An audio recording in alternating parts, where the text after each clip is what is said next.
Hello, drunk duckers. This is the Quackcast number 672, the Mythcast. Well, the fairy cast, whatever. It's the mythical creature cast. Hi everyone. Hi Baines. Hi Tantz. Hello. Hello, hello. Hello. So, cue the theme song.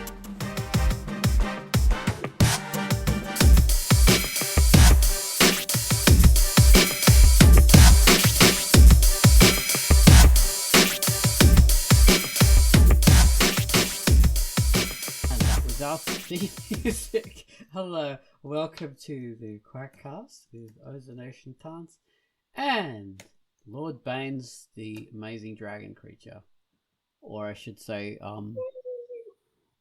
Bigfoot Baines. Bigfoot Baines, Dragon Tantz, and Elf Ozone. Yeah. That's. I cannot do it all, though. You have to add it in post. Tantz is in her human form, and rather than her dragon form, in Yeah. her human form isn't able to do that. So, we're going to talk about our favorite mythical creatures and mythical creatures in general, and how they come into pop culture, and our favorite incarnations of them. But before we get into that, we have to bring up the featured comic. So Quackcast is going to tell us about the Brooding Muse. So please, Quai, inform us of the Brooding Muse. Hello, this is Quackcast, and the feature I've selected for this week is The Brooding Muse by CBC, and it is rated T14. Kayla remembers when the filthy horde crawled out of their dirt-filled holes and set upon the city. She was there when the city burned. Time has passed since that day. Klaus, the one-time commander of the legions, has fallen from grace and has now resorted to neck-biting the helpless. Kayla, now often deep in thought, sends a black raven to scout the area on a search for something good, pure, something to help along the way. The comic style is drawn in mostly black and white, with grayscale shading, beautiful line work, and use of the black ink medium. Watch Atticus protect the city from giant rats, and read The Brooding Muse by CBC, rated T. That was Quackcast with Brooding Muse. Okay, so after that, Gunwallace has given us a featured theme. This week he has given us a theme to Pitrats, which was a comic I featured not that long ago. Pretty cool comic, which, oh my god, it was really dramatic and interesting. So Pitrats, it's a deep, heavy, dark, wide, foreboding, and awesome in scale and scope. This is drama writ large and very evocative of the serious story of Pitrats and its well-crafted setting. So take it away, Gunwallace, with your theme to Pitrats.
And that was Gunwallace with his theme to Pitrats. Thank you very much, which is a comic by Henry Mueller, and it's rated M for mature. Henry Mueller. Okay, So, mythical creatures. Our favourite good politicians, they're mythical creatures. I mean, they exist in fiction, but we haven't seen many in reality. Yeah. Okay, so we talked about this in our video cast, of course, which had us all dancing and performing, which, you'll only see if you actually subscribe to our Patreon and pay for the videos. They're pretty awesome. Like, we almost got completely nude this time, except we were wearing clothes. But, We were nude under our clothes. We still are, actually. Aren't you nude under your clothes? Constantly. Bane's never nude. He's always got a pair of jean shorts on. No. Got a suit. Fursuit. Don't we all want to wear fursuits? I mean, seriously. No. The answer is no. Well, unless you're into that, which is fine. No judgment. It's just a bit hot, that's all, especially in Australia at this time. So. No thanks. Okay. After that digression, our favourite fantasy creatures. But we did talk about this in the video, and the ones I brought up. I mean, one of my first loves were elves. Now, this is not Elvis. He's a little different, but elves, which I always thought were pretty cool. So I was really introduced to them, I suppose. Yeah, I really first became aware of them as a distinct fairy kind of creature from Tolkien. I would have been introduced to them much earlier through all the kind of mythology and fairy tales and stuff like that where they pop up. But they really coalesced for me in the Tolkien's version, because he really does take time to create them and form them into something particular. And he really should be celebrated for this, because before that, elves weren't really a pop culture thing, as a specific kind of pop culture thing, the way they were from Tolkien, and they came into pop culture from Tolkien. So all this like World of Warcraft and Warhammer and whatever else, they all come from Tolkien's versions, except for the Christmas elves, which are the American Christmas elves. They have a separate lineage, related but separate. So Tolkien's elves were kind of beautiful and very sleek looking people, living forever with their long pointy ears, stuff like that. They were fantastic, better at everything than everyone else. So they're something that a lot of wannabes are drawn to, who would love to be, that fantastic and imagine themselves. I suppose for me, because I was always a very skinny person, very skinny and bony, I was sort of drawn to that kind of stuff, because I was able to more identify with them, because I sort of saw myself as being like that. And often my nicknames were like Elf Boy. Like I didn't come up with that. That was just what people would call me. Oh. So yeah, it was something I identify with. But yeah, I loved those, and the Tolkien's elves were fantastic. And then I sort of went into reading a bit more about them and where they came from.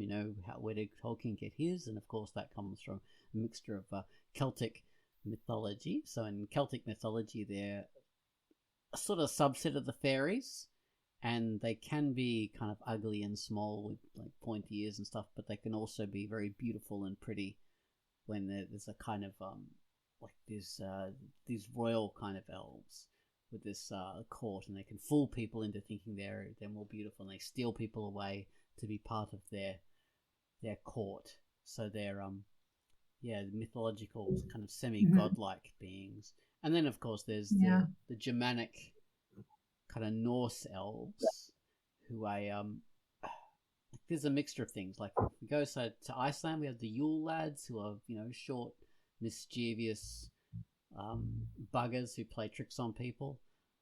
And then we have like the more Norse kind of elves, who are more like just normal people, but a bit more magical. The funny thing is about Norse mythology is all these different creatures, like the dwarves and the elves in that culture, are actually just normal people.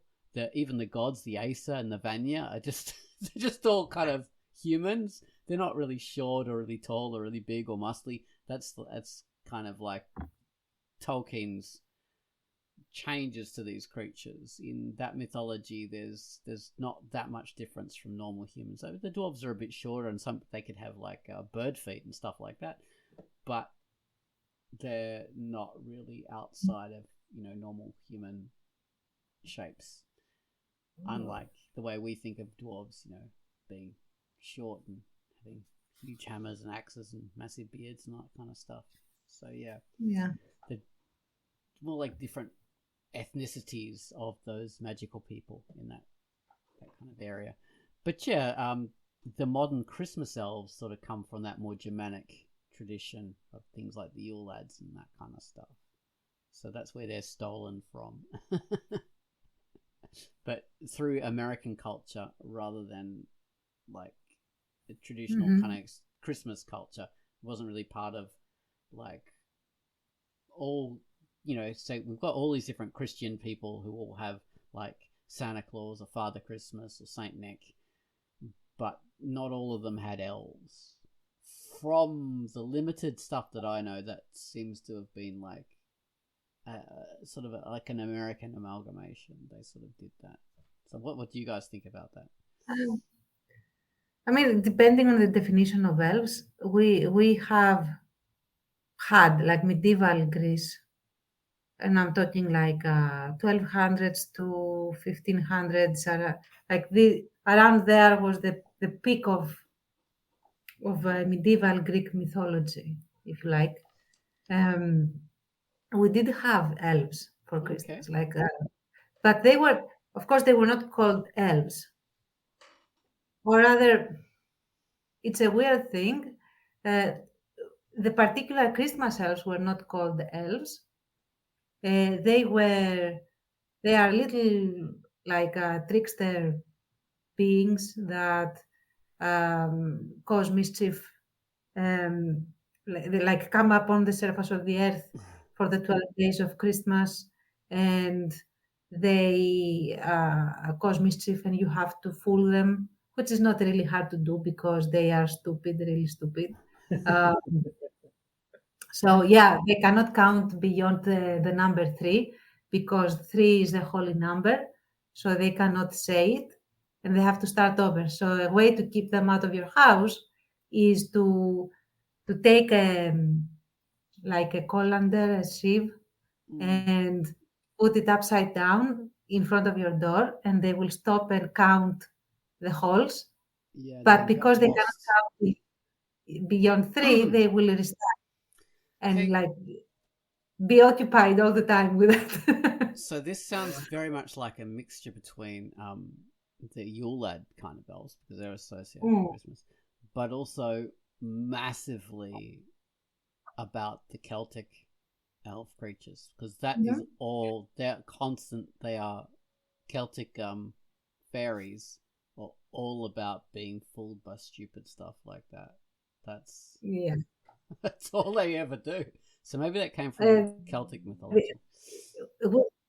We also like they have this whole arc to themselves in the sense that they are pretty homicidal little buggers that want to destroy the world.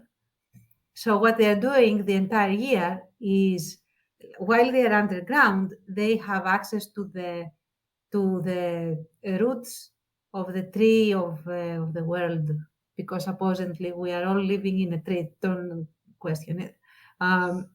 And they keep sewing at it, like they try to fell the particular tree. And during Christmas, they have almost done it. Like it is holding on by a slight little like chunk of wood. And they say, okay, we will do it like after Christmas. and because now we have access to the surface and we can go have our fun and then come back and finish the job. And so they go up and do stupid things. And then when they come back below the earth, the tree has regenerated. So they have to start over. It's a Sisyphean task for them. Yeah. Yeah. And they never learn. They always do that. That sounds Thankfully. very much, a mixture between Celtic elves and the Germanic elves. Mm-hmm. And like Germanic mythology. I know, you have Greece is very proud of its own particular mythology, but that sounds very Germanic in that. Oh yeah, and soaring at the tree, and Nibelung being, the. Yeah, and it makes sense because beyond the ancient Greek mythology, which is like our own, and then again, it takes a lot of talking, whether and how much of it is just ours. But anyway, that is like our own spin, the ancient mythology. Medieval mythology is a complete concoction of indigenous things that come from ancient Greece, but also all the occupiers that came through. And we had like Franks, we had British, we had Turks, of course. There were Venetians, Venetians, you name it, we have it. Like they all had a shot, and so of course goes without say that they brought their own lore with them, and this mixed. Yeah, with what as culture goes, pop culture is the new thing, is it? It's always been things have always been mixing in. Well, that's pretty cool. All right.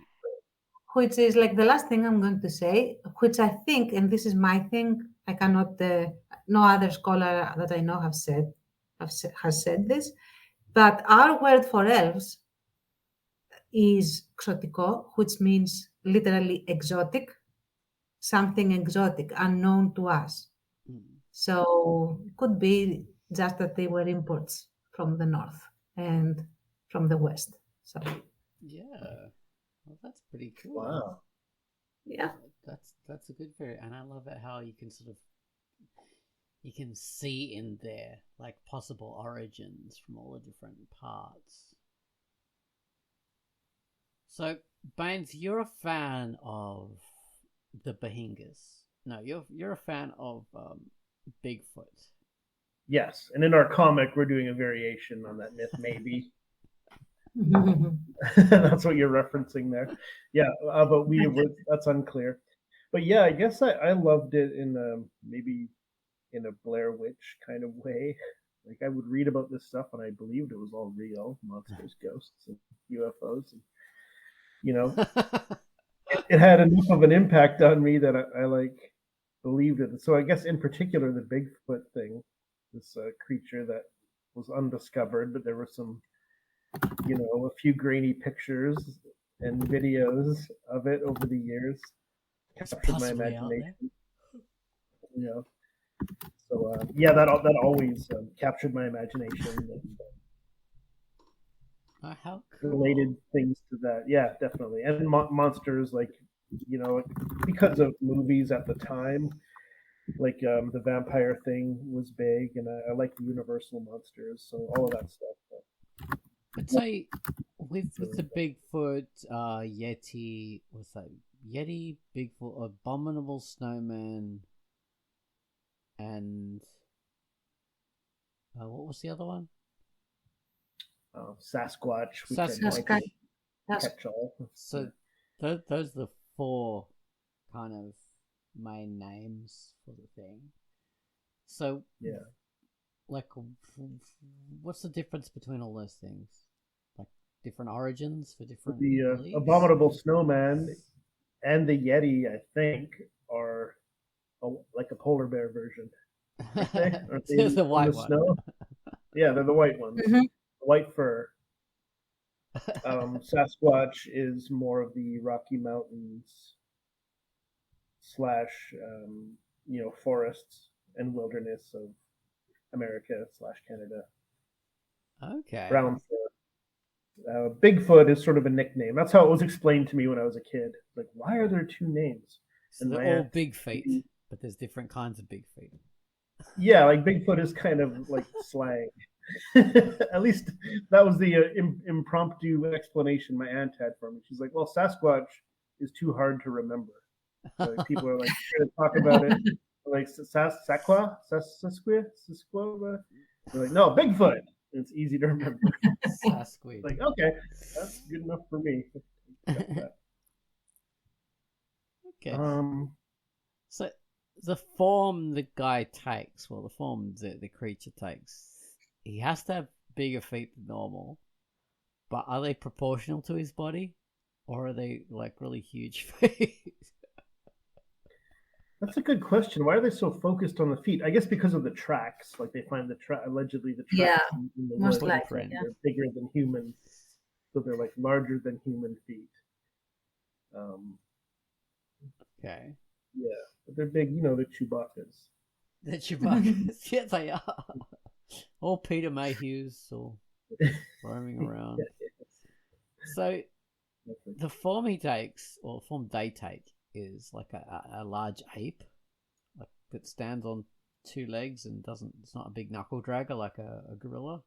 Just sort of. Yeah, I thought it was more human proportioned, but I mean, my introduction was probably the still, like I said on Patreon, like the Patreon video, like the still of the Bigfoot walking through the forest. That kind of famous picture where his arms are out and he's like in mid stride and walking through the forest, and you can see the video on YouTube of the, Oh yeah, and if you're old enough, you would have seen it a million times on all the different TV shows. Absolutely. And that picture captured my imagination. It's still, when I see it, I love seeing it. Everything. But yeah, I don't know, the idea of an undiscovered creature, and I don't know, the creature in the mountains. I've written like short stories and stuff about wild humans in the forest. It just, I don't know, something about it. There's a metaphorical aspect to it when I got interested in that, like when I was in high school and stuff. Like about, a lot of people still believe it is and real. the Jungian stuff. Yeah, oh yeah, they do. And even in recent years, you'll have someone say, "Yes, we found it. We'll be unveiling it next week. Be sure and tune in." It's like, I can't believe like people are bold enough to do that. And I'm like, sir, a week later, this is literally a Halloween gorilla costume. They show the pelts. This is the real fur. No, it's a goat and car seat fur. There's fake fur in it from a car. Like, is there a bunch of money made in between somehow? Maybe, I don't know. But it's really funny. It really is. Oh my goodness. Yeah. But the idea of like similar to elves and stuff like that, certain versions of elves and fairy folk and stuff. The idea of a hidden creatures, like they're there, we just don't see them. So it's very compelling. Yes, I mean that. Now you talk about that, wasn't a particular aspect of the old elf belief, the old fairy belief that they were around but you couldn't see them, and then they would pop up in specific circumstances. And some of the older writers about elves before Tolkien, it didn't really take off in pop culture, but there was things, writers like I can't remember this guy's name. He's a Scottish writer. He used to be a priest. George something. I can't remember his name.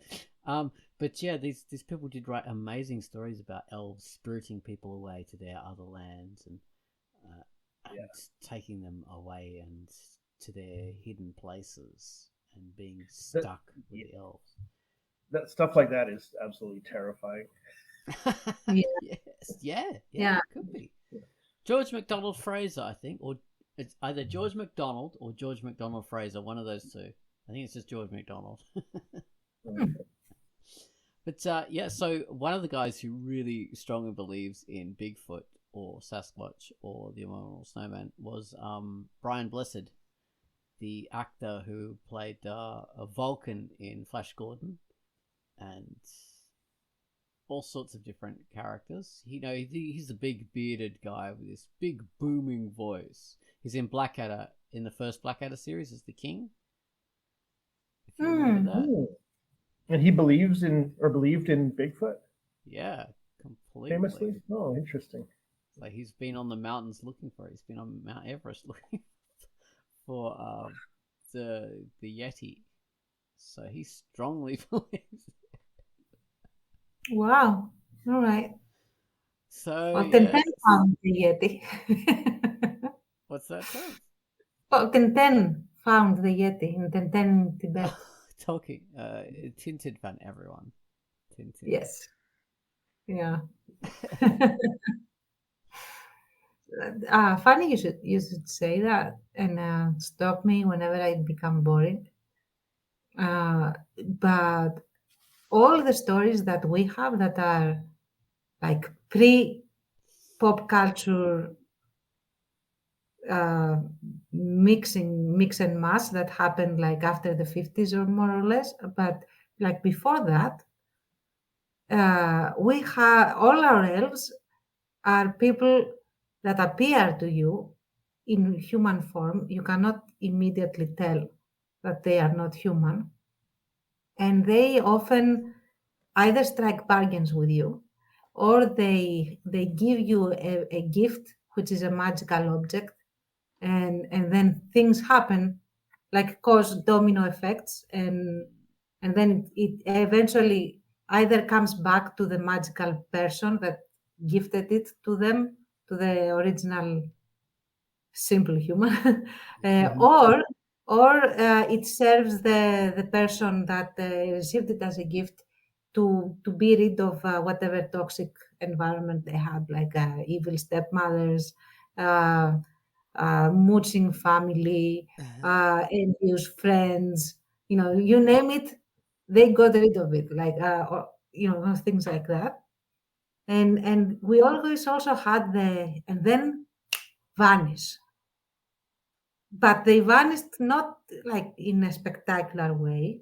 They just were not there anymore, and you weren't sure if they vanished or you just didn't notice them going away or something like that. So that is our mythology. All of the magical creatures are like this. Yeah. It's very, very Celtic style. Elves, yeah, very, very strongly. Except in dragons.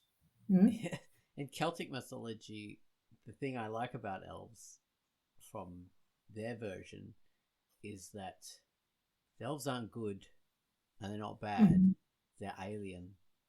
Not alien as in like great people from another planet.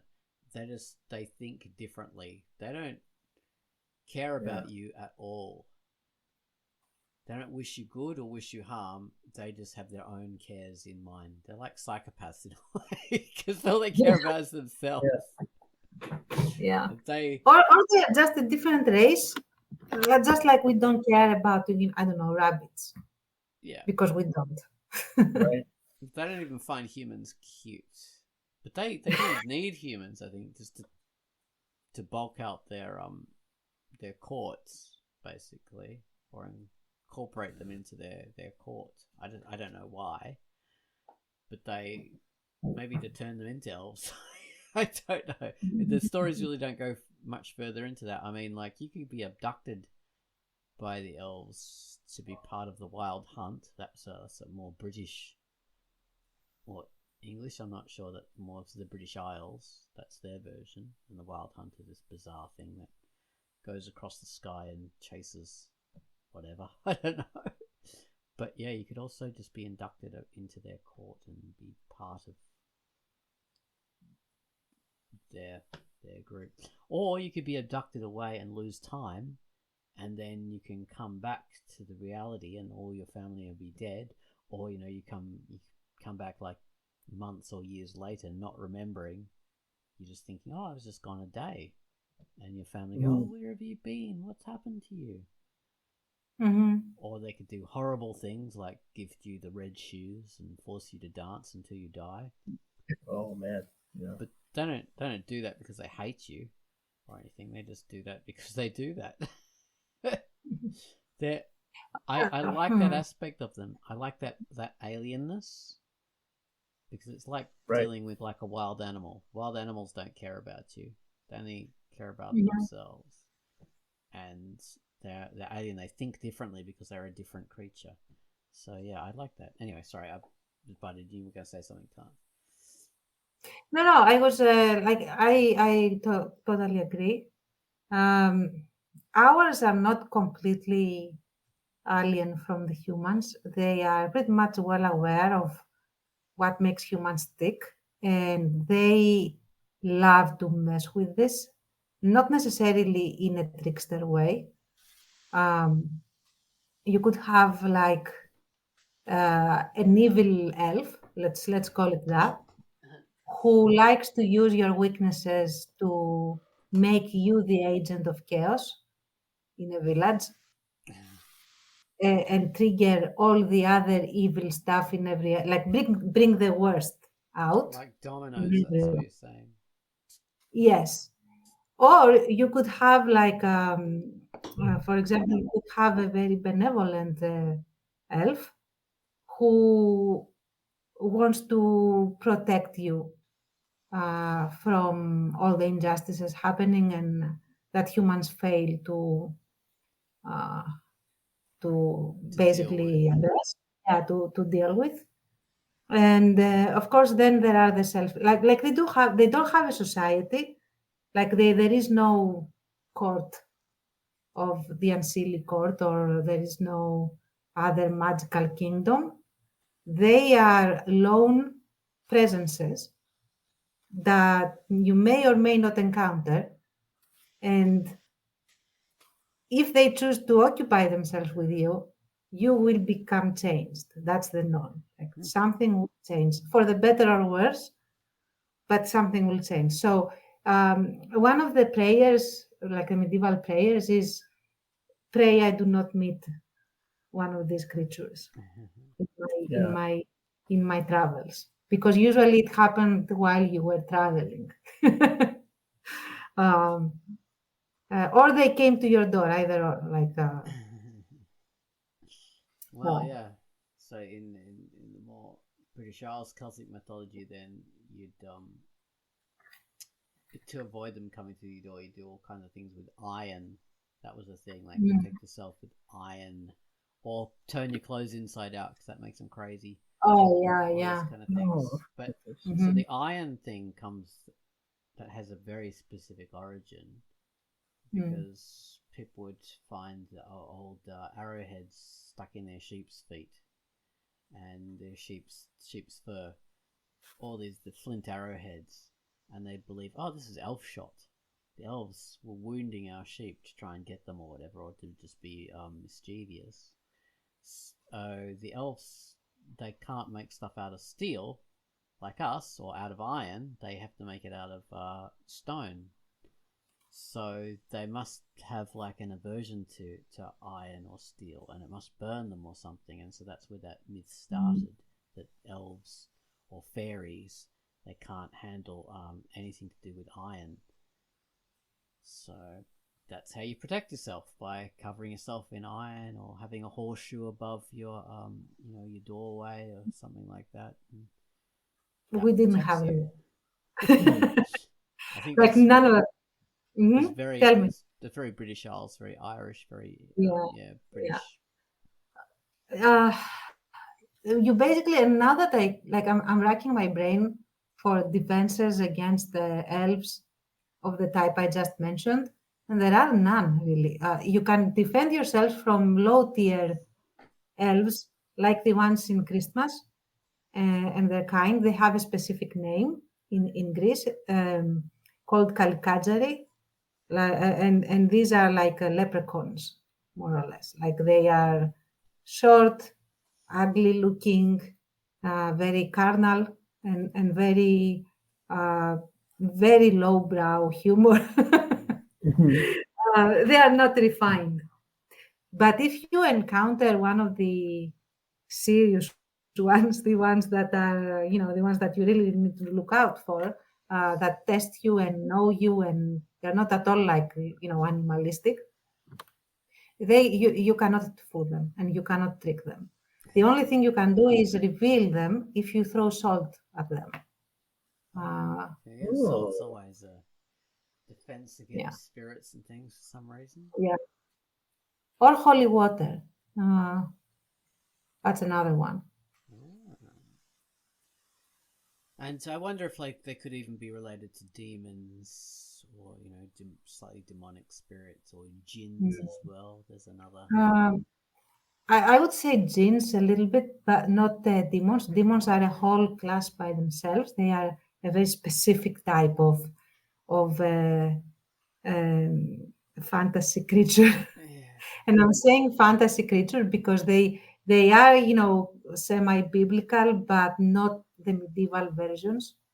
They are not. They are very much like evil fantasy creatures that come after you and stuff, and live in caves or in wells or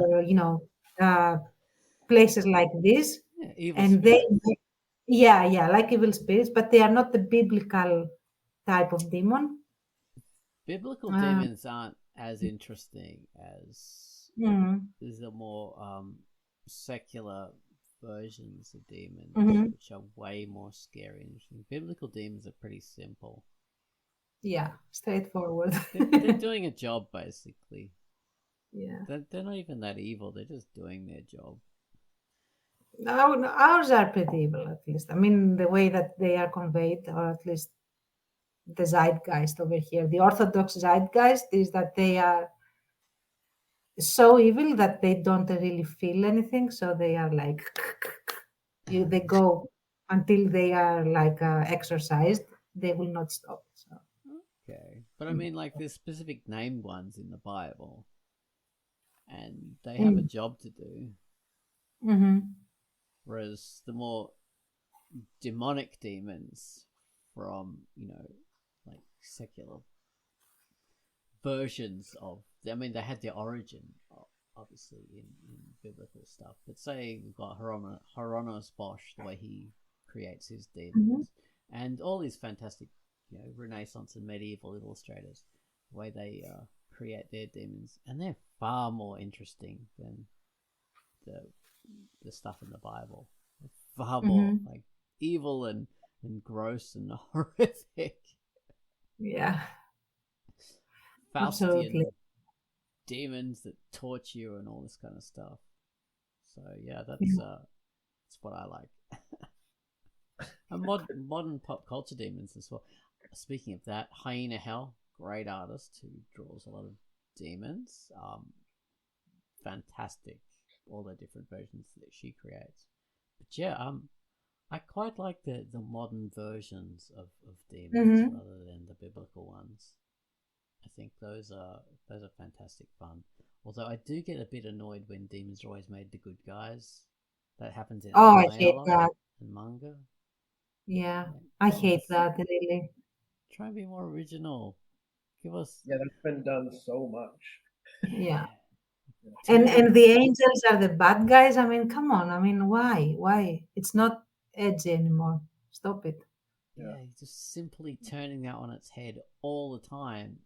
Yeah. It becomes boring. And now it is the default that always the angels are the bad guys and always the demons are the good guys. Yeah. Oh, Jesus. I don't know. I cannot really. There is too much suspension of disbelief on my end to really entertain stories like this anymore, at least.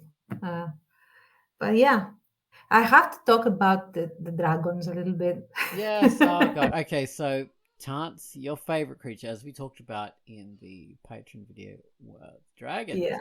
And that does have a bit of a corollary with demons in that dragons can be seen as a kind of demon, at least in the original kind of writing of them, or a creature of the devil, especially the one that St. George defeated.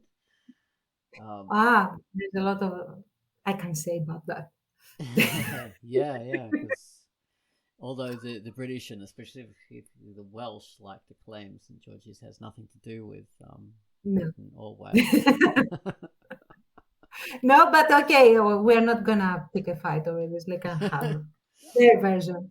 But yeah, not many people know. No, I'm not gonna say that they don't know, but it tends to slip through the cracks that dragon, the word dragon comes from drakon, which was the name of a frigging dragon in ancient Greece. And this dragon was this huge serpent. Name of a famous prosecutor as well, I believe, or a famous Yeah, absolutely, yeah. Draco. So that's where we get draconian from. Draconian. Exactly. Thank you. Yes, and so he was. Oh, he was, of course, defeated.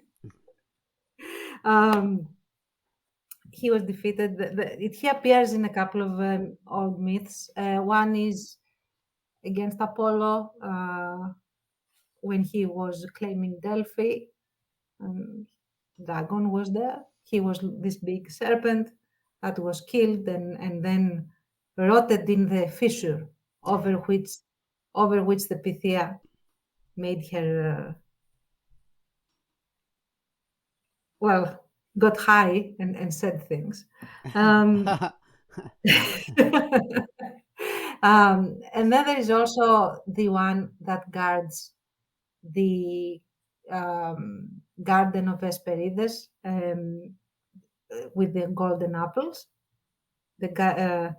I don't know how it is pronounced in English, I'm so sorry, but it is where Hercules had to go to get a golden apple as part of his Hesperides. Yeah, I know. In English we say Hesperides, I think. Okay, yeah, that sounds legit.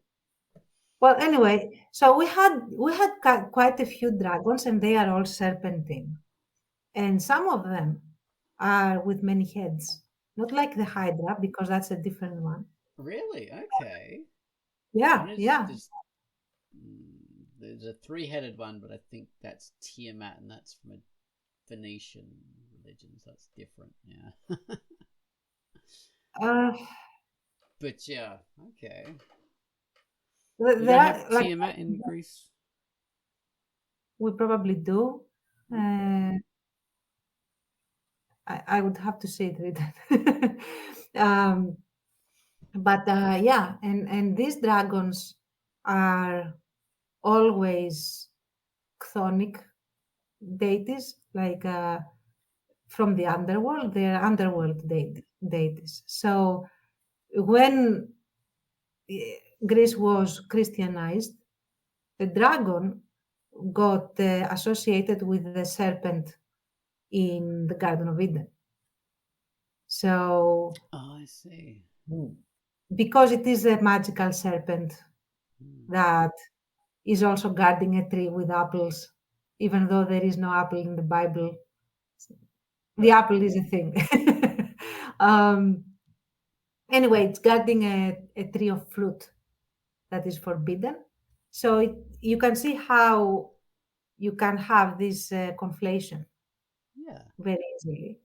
And ever since, the dragon became a symbolism, but it was not identified, but it became a symbol of Satan.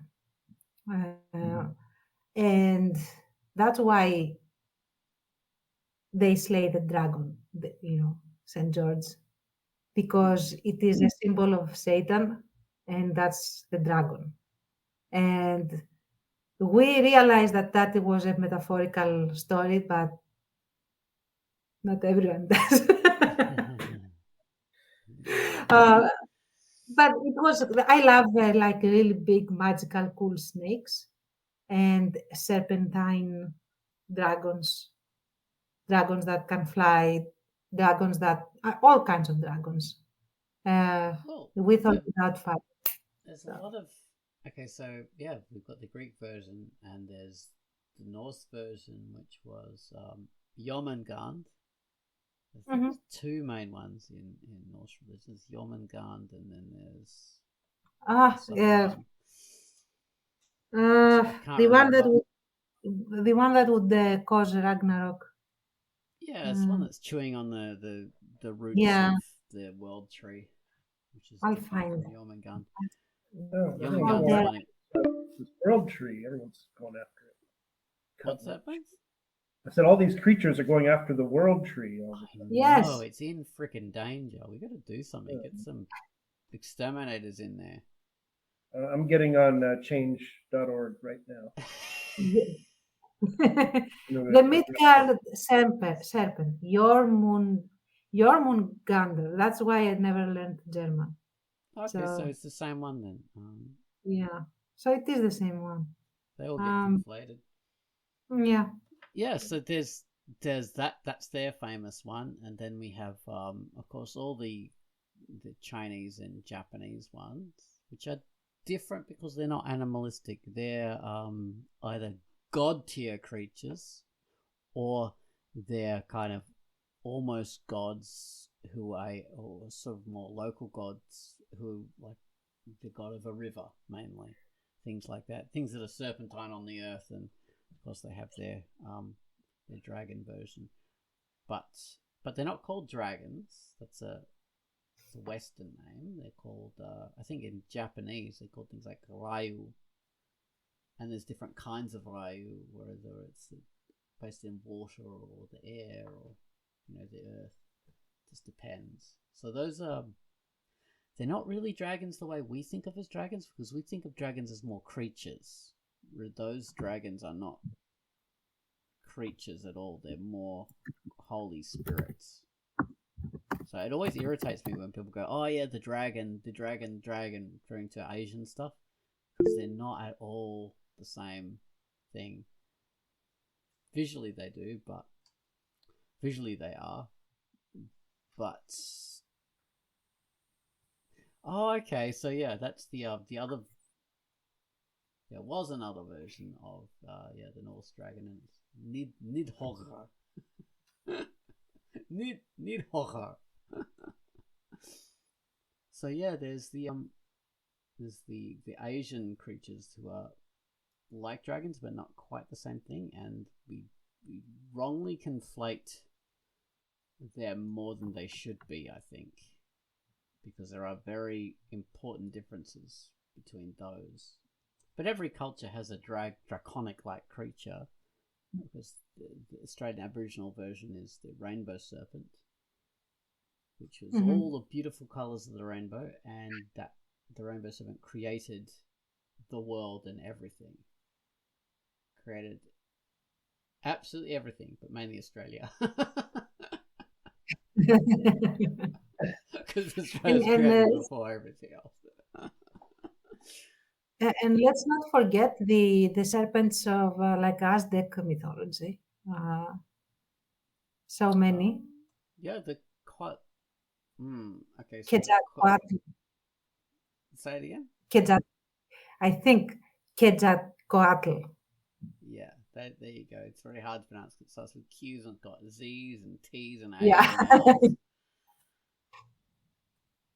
And Quetzalcoatl. Yeah, that's yeah. So that creature is a big long snake with rainbows, but it has wings and no legs or arms. And it has feathers, right, around its head. Feathered wings, yes. Not bat wings, has feathers. Which is quite unlike a lot of these other dragons. Yeah. So a lot of, say, the Asian ones, they don't have, a lot of them don't have wings. I don't think any of them have wings. They just fly because they're magic. Yes. So it's a different thing. So whereas, the Western ones either have wings or they don't have wings. And if they don't have wings, they can't fly. They just wiggle like snakes. Yeah. They tend to have arms and legs, but not all the time. They could just be snakes. Yes. But yeah, they were called things like serpents and rim. That was a famous term. Rim. They could also be in the sea as well. So yes, absolutely. But you see it on all the old maps. It's the sea serpents. Okay, so I checked real quick because I seem to remember like Asian imagery with serpentine uh, dragons that do have wings, and Google says at least that in Chinese mythology, a yin long is one of those. Okay. So it has four. It is a snake with 4 legs and wings, but a snake, really. So what kind of wings are they? Oh, They bat wings? They feathered wings? Uh, they are weird wings, I would say. They don't really look as either. They look more like appendages, bony appendages. So more towards bat wings, I would say. Let's see. Taking long. I'll go to image search real quick. They're probably more. It was probably some sort of a spirit more associated with the sky, so that's why I had that name. It's funny. From biblical mythology, they have various names of demons, but they can be in modern culture. They can be associated with particular monsters. Oh, I see. Yes, like boomerang spikes. Cool. But so these ancient things from Christian mythology, they can be associated with the names of certain kinds of draconic creatures, like say Leviathan. So Leviathan tends to be, which is like in the Bible, that's like a fishy kind of thing, like a whale or whatever. But in modern culture, Leviathan becomes like a big sea serpent monster. And then there's Behemoth, which is, I can't remember what that is in the Bible, but that becomes almost all the time, that becomes a flying monster from memory. I can't remember the rest, but yeah, so that's rather interesting. But yeah, we have those kind of things. Not demons, but dragons are pretty cool. I like dragons. Yeah, I love dragons. So we haven't got much time left. Damn it. Particular stories where the dragons take human form. Any particular stories, or is it just sort of a general mythological? I would say a general thing. Okay. I don't know where that comes We from. have fairy tales Originally. I mean, okay, so a famous dragon in literature is, of course, Sauron from The Hobbit. And that is a dragon with human feelings and knowledge and humor. So it's purely a human dragon, Sauron. So he's pretty cool. Right. I don't think it's Sauron. Sauron is the owner of the One Ring. It is. Oh my God! It's Saruman is the other elf. Is the other wizard guy? Sauron. Something.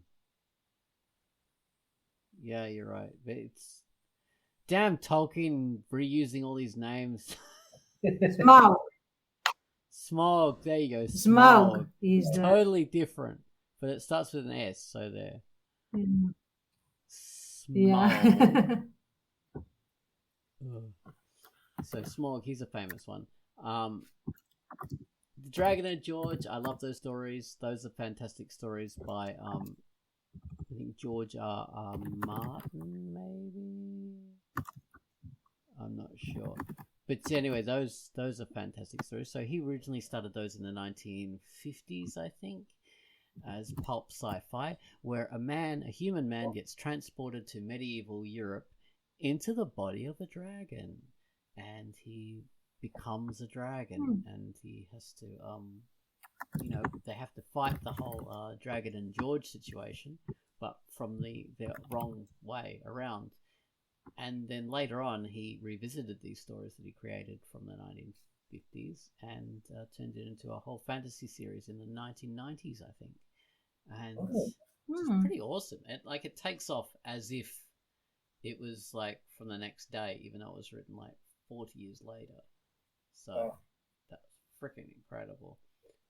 Fantastic series, The Dragon and the George. I heartily recommend it. They were awesome about humans that accidentally end up in the body of a dragon and go on this massive, fantastic adventure.